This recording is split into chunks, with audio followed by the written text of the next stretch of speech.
मैं doctor S के तोमर, वरिष्ठ वैज्ञानिक और अध्यक्ष कृषि विज्ञान केंद्र बस्ती।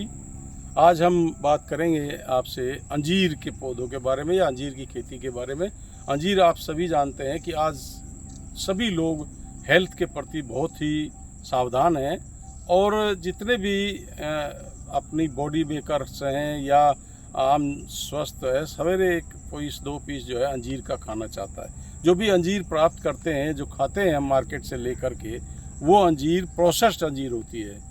लेकिन कैसे उसको तैयार किया जा सकता है, कहाँ से ये आती है, इसके बारे में हम आपको बताएंगे। देखिए, ये अंजीर का पौधा है और अंजीर के पौधे, इसकी खेती करने के लिए जो दूरी है, पौधा जो लगाना है आपको, वो उसके लिए 60 गुना 60 सेंटीमीटर का गड्ढा खोदना है और वो जो पौधे से पौधे की दूरी होगी वो 6 मीटर, 6 गुणे 6 मीटर पे आप जो है इसको लगाएं।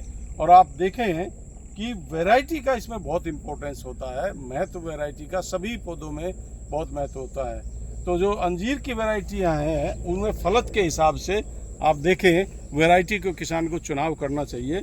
और इसमें जो उन्नत प्रजातियां हैं जिनकी किसान भाई को खेती करनी चाहिए उसमें आते हैं, जैसे ये अभी सामने आप देख रहे हैं, ये जो है पूना फिग करके है, पूना अंजीर जिसको हम कहते हैं, ये पूना अंजीर है। इसके अलावा जो वैरायटियां हैं उसमें Diana, Conadria, Excel, Black Mission, Brown Turkey, ये अंजीर की वैरायटी ज़्यादातर उगाई जाती हैं। और इसमें ये ध्यान रखने की बात है कि अगर आपने पौधे को अच्छी मैनेजमेंट नहीं किया, अच्छा प्रबंधन नहीं किया, तो इसमें क्या होता है कि फल आते हैं और फल गिर जाते हैं। तो दो चीज़ों का इसमें विशेष तौर से ध्यान रखना है। एक तो पौधे को पर्याप्त मात्रा में आपको खुराक मिलनी चाहिए, बहुत अधिक पानी नहीं चाहिए इस पौधे को। तीसरा, एक स्प्रे जो है, आप जब देखें कि पत्तों में कोई दिक्कत आ रही है, कई बार होता है कि टहनियाँ ऊपर की तरफ से सूखने लगती हैं, पत्ते सूखने लगते हैं, तो वहाँ पर कॉपर ऑक्सीक्लोराइड का जो स्प्रे है वो किसान भाई को कर देना चाहिए। साथ ही जो टहनियाँ सूखी हुई हैं उनको छांट देना चाहिए और सूखी टहनियों को निकाल करके खेत से बाहर कर देना चाहिए। इसमें ये भी ध्यान रखने की बात है कि अगर आपको अपने अंजीर के पौधे से दूसरा पौधा तैयार करना है तो 20 से 25 सेंटीमीटर लंबी कटिंग काट करके आप उससे पौधे तैयार कर सकते हैं। और इसकी जो है एयर लेयरिंग से, जिसको हम गुट्टी कहते हैं, गुट्टी बांध करके भी नए पौधे तैयार किए जाते हैं। हमेशा ये ध्यान रखें कि गर्मी के दिन में इसको 10 से 12 दिन पर सिंचाई अवश्य करनी चाहिए, जल भराव से बचना चाहिए।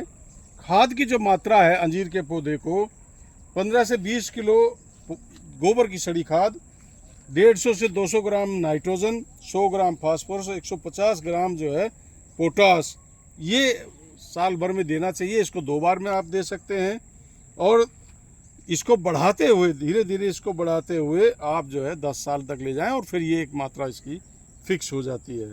तो इसको किसान भाइयों को ये ध्यान रखना चाहिए कि अंजीर में छटाई का बहुत महत्व है। फलों के बाद हल्की छटाई करके अगले सीजन में अच्छा उत्पादन मिलता है। एक उत्पादन की अगर हम बात करते हैं, एक स्वस्थ पौधा 25 से 40 किलोग्राम तक फल देता है प्रति हेक्टेयर, 10 से 12 टन, यानी कि 100 कुंतल से 120 कुंतल फल आपको प्राप्त हो जाता है।